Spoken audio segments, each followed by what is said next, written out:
12, 2020 into this ongoing health crisis. In the honor of today, except for the point for yesterday that it was supposed to be Miami Sports Recap of the Week Episode 8.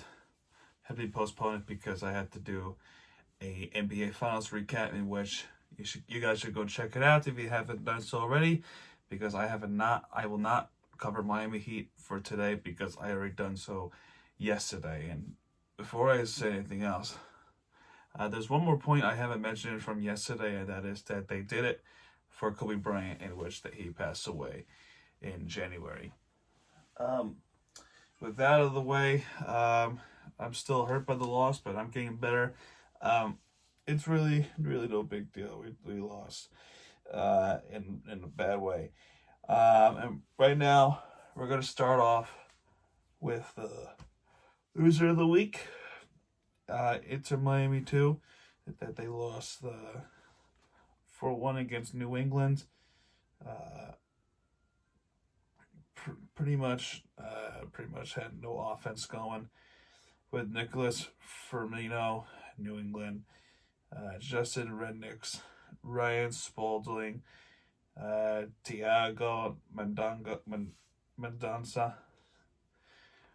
Pretty much nail bites Inter Miami 2.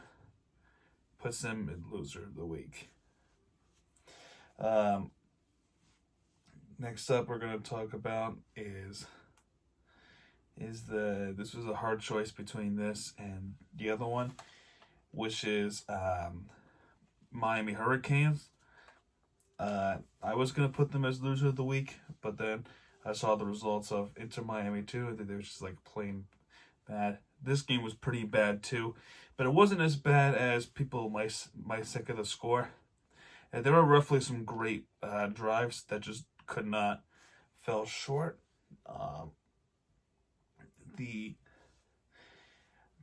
What happened in that game was our offense had things going for at least amount of time, believe it or not.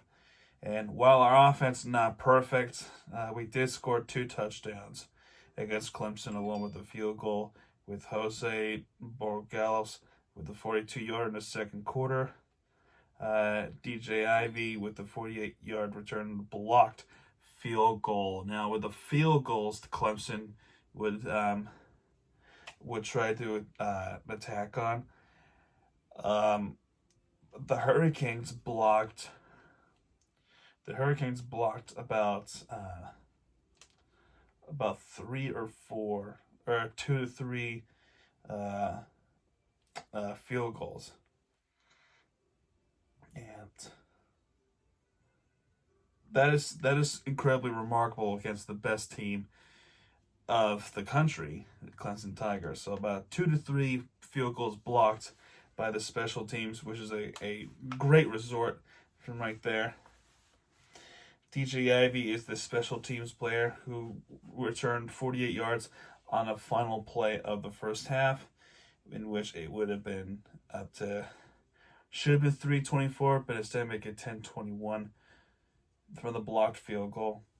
And then De'Aaron King with the 7-yard rush on his own to make it 17:35. Now, along with those good moments with Miami Hurricanes, everything else just been all Clemson as you would expect. With Braden Galloway scoring a touchdown from Trevor Lawrence, who is the great junior player, getting knocked down. Travis Etienne with 2 yards. That play took about 16 plays to get down the field. It was a stressful situation from that for the rest of that first quarter to the beginning. Brandon Galloway again, who is the favorite target. Travis Etienne again. So he scores his second touchdown. Trevor Lawrence scores on his own, and Davis Allen with the finishing blow to make it 17-42 Clemson. And what do you know? What do you know about that, huh? Clemson shockingly wins I think it's in number 7. Clemson is going to be the great team to watch, as we can't do it. I know that there's probably not going to be a team that will get their hands on the Tigers. So watch out for that team. They will get you. Now, this is the team that I was gonna contemplate putting in the loser of the week, but I'm not gonna do that. I'm not gonna put them as a loser of the week because to me it's very harsh to put them down there, knowing how far they come into playoffs, and it's the Marlins. And our season ended in a very disappointing way, and it only took one game with the scoring, and that is Game 1. Ronald Acuna Jr. started off homering to right, and after that, Miguel Rojas responds with the equalizing home run. Gary Cooper doubles to third. That allows John Birdie and Sierra to score to make it 3-1, and Brian Anderson to make it 4-1. Now so that third inning was a good inning, and the rest of the game just went down to crap. And Marcell Ozuna was the one that hit the double. Pretty much Ronald Acuna Jr. was the one that's gonna start off for you. That's the Marlins killer. Actually, no, the Marlins killer this series right here is the game, and this is the person I really wish I would not mention, but I have to mention his name anyway, and that is Travis d'Arnaud, a former Met. He doubled to center, he doubled to deep left, that allowed Ozuna to score, and that's in the third inning. All the way, and there's a pitching matchup to make it 4-3, and there's a pitching matchup between Sandy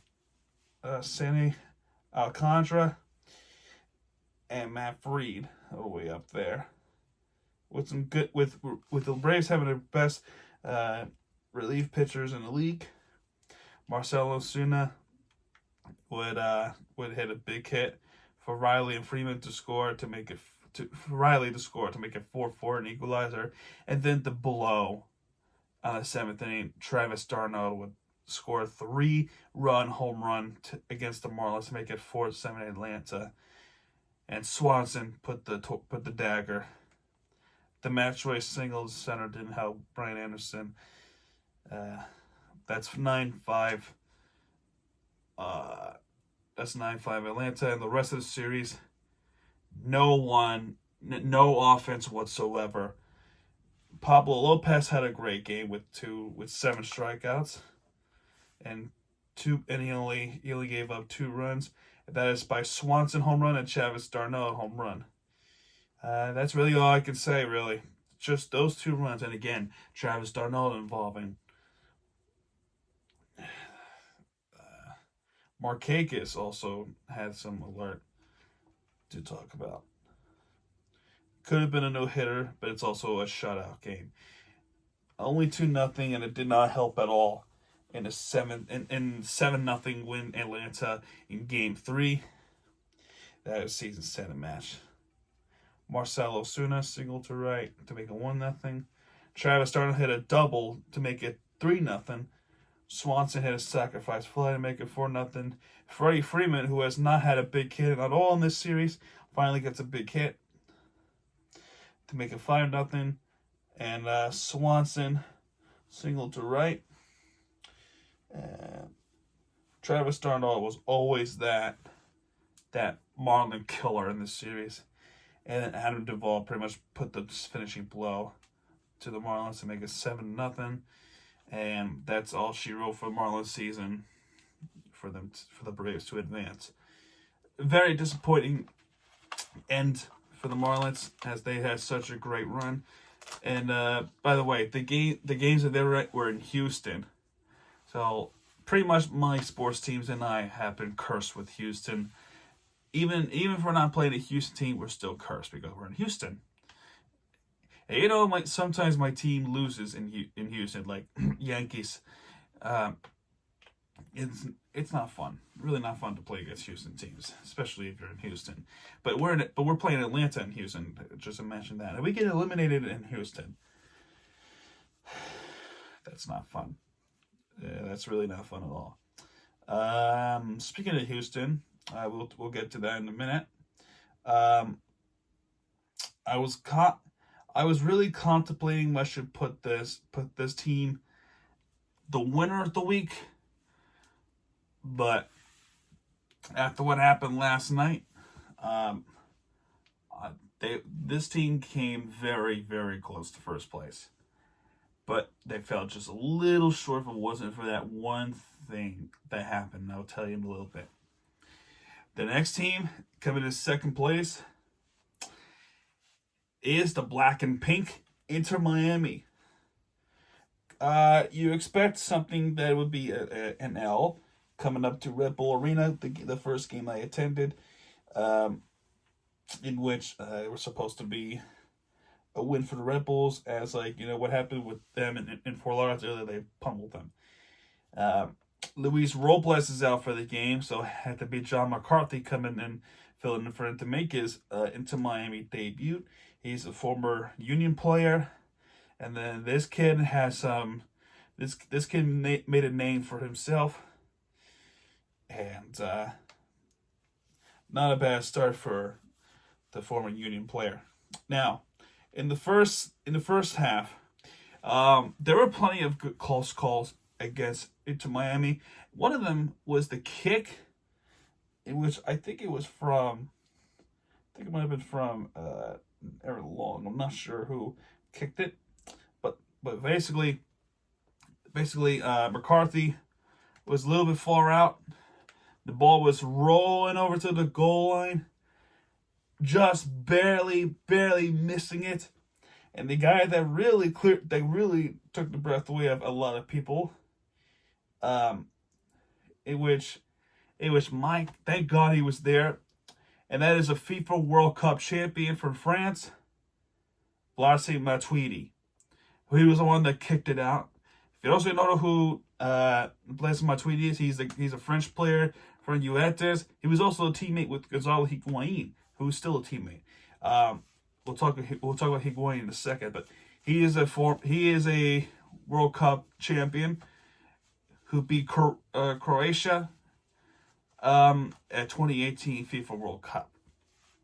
Now, there are plenty of chances for Inter Miami to concede a goal because the Red Bulls were far better team for countering and then trying to get that 1-0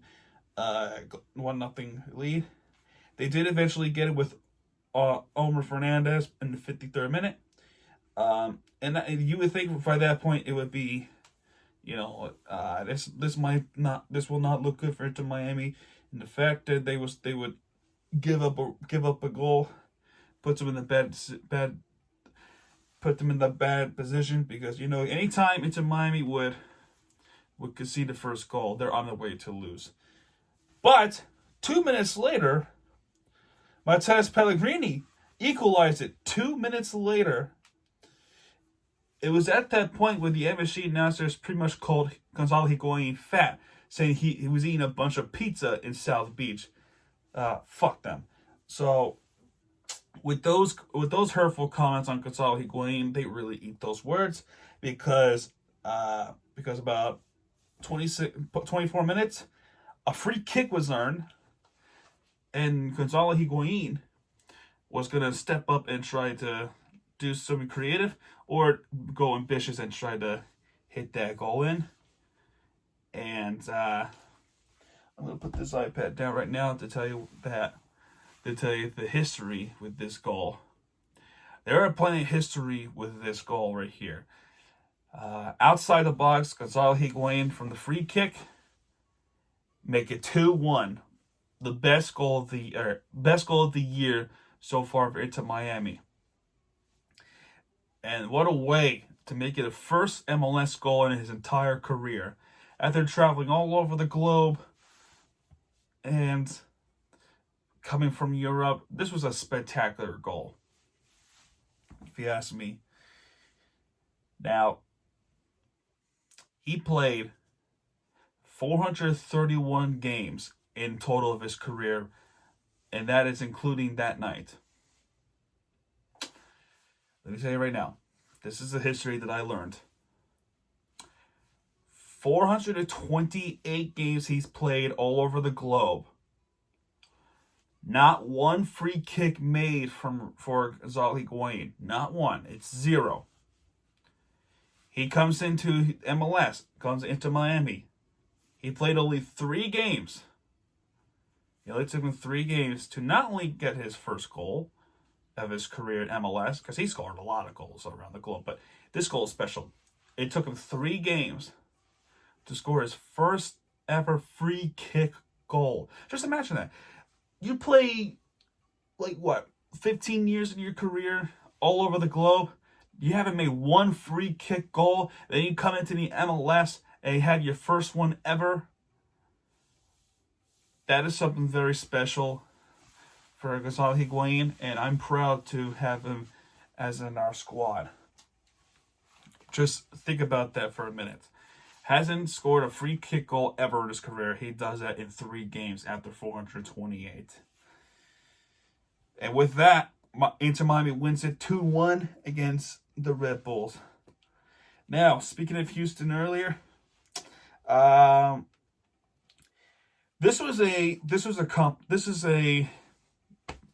dude. What did we tell you before, right?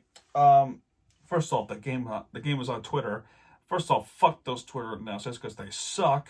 They don't know what they're talking about. They need to get fired off the spot because they're really bad-mouthing the Inter Miami. They were also bad-mouthing the Dynamo. You know, they said we gotta win out, which technically that's true, but we have help. They don't understand it. Now, in the first half, you may have noticed it right away. If not, then you must be living on a rock. It was pouring. And what did you expect in South Florida? This is why you don't play a game in the fall or summertime at 5 o'clock in Fort Lauderdale, because unless you have a dome, you're going to get rained on and potentially have a lightning delay. That's what happened in the first half around the 31st minute.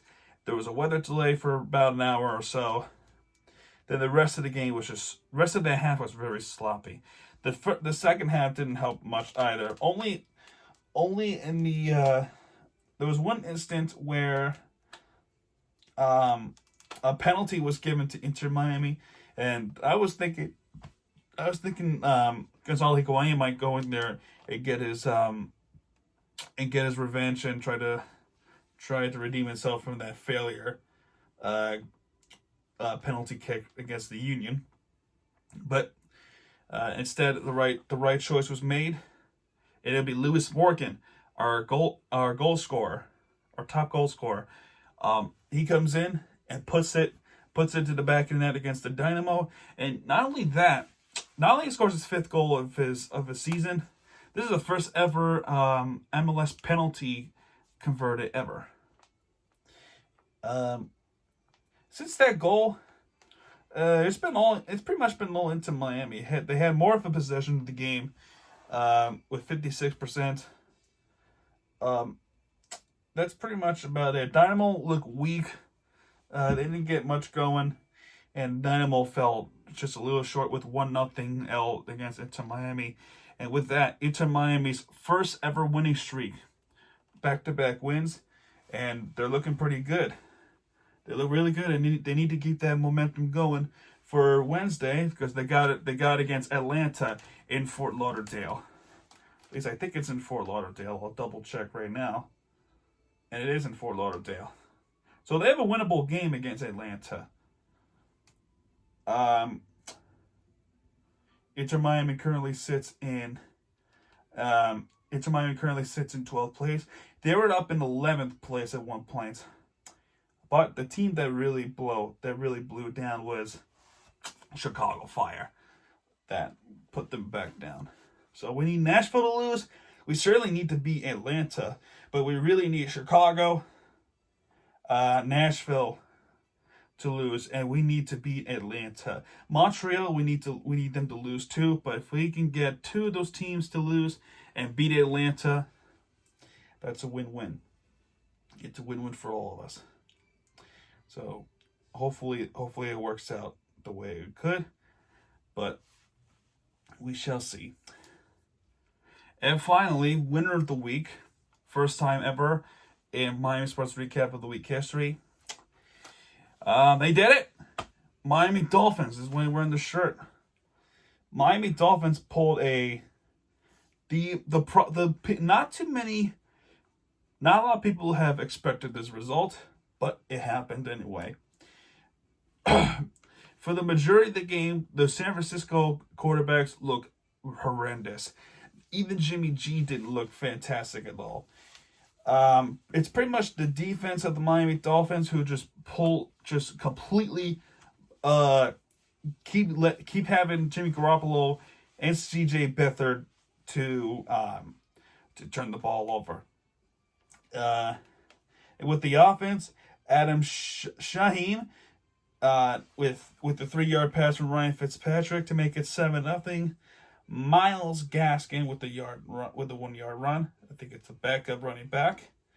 Now, Kyle Traczewski, however you say it, for the 49ers did score a touchdown to make it 14-7. But after that, Devontae Parker does the rest with 22-yarder.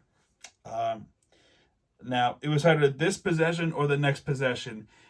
Ryan Fitzpatrick to Mike Gesicki, 70-yard pass. That's a big reception pass.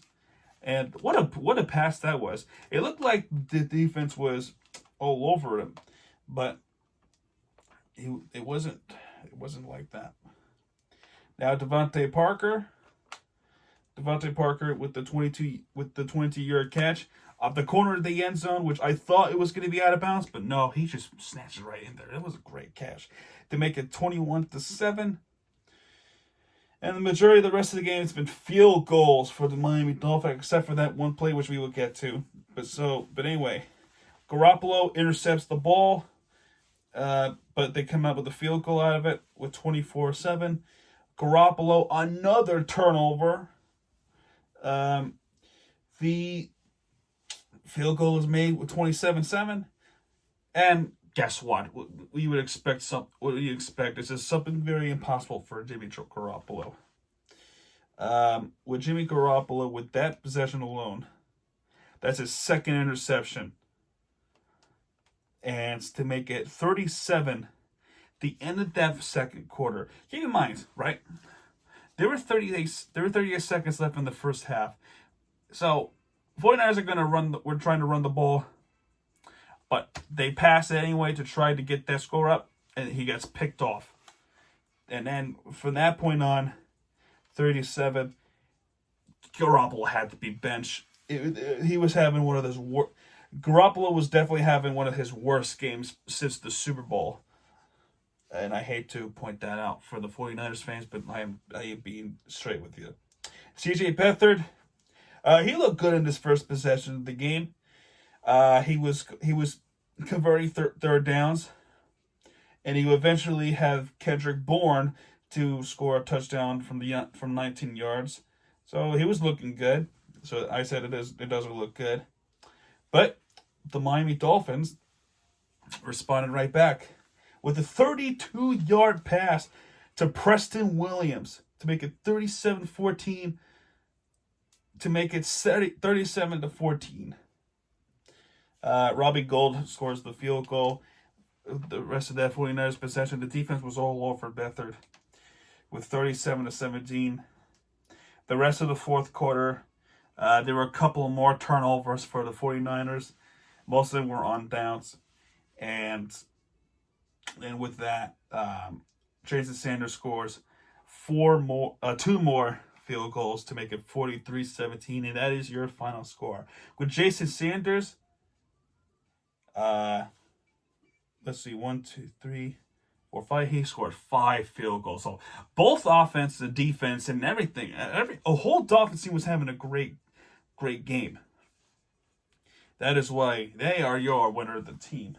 Miami winner of the team against the NFC champions, San Francisco 49ers. And they did that at Levi's Stadium. By the way, there was history made with that stadium, with Levi's Stadium. Miami Dolphins is now the first team to ever score more than 40 points at Levi's Stadium. First one. So let's think about this.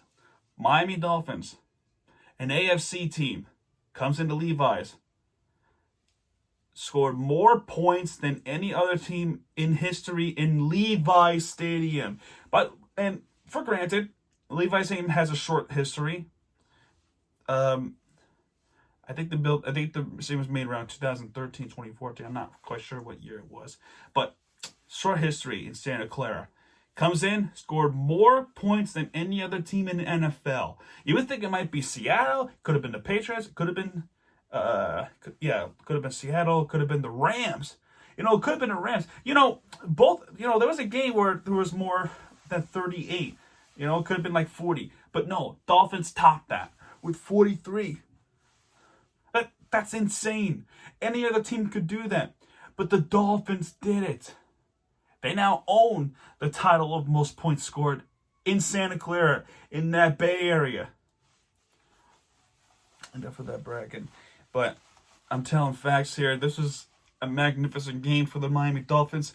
And hopefully we continue that momentum against the Jets. And by the way, we were supposed to play the Broncos next week, but the game with the Patriots this week was moved to next week because, with COVID tests and everything. I hope these teams are okay.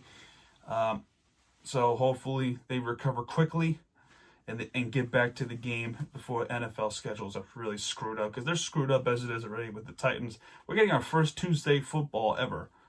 I'm pretty sure there was Tuesday before. I'm not sure. Anyway, that'll do it for episode 8, Monday edition. Miami Sports recap of the week will be back on Sundays, depending on, my deepest apologies for that random cut. Like I was saying, depending on what happens with the World Series next week, because there is a World Series being played on Sunday, so it could impact the schedule of Miami Sports recap of the week as well. Because if somebody does win the World Series on that Sunday, which hopefully it's earlier, but it might be Sunday, I have to of course put this episode like this on the Monday. So we'll see what happens. But anyway, that's going to do it. If you like this video, please hit that subscribe button. And yeah, folks, this is Mirror TV signing out. Go Miami, chin up Heat fans, we'll get them next year. And chin up Miami Marlins fans, we will get them next year. As a Florida represent, go Rays. All right, good night, everybody.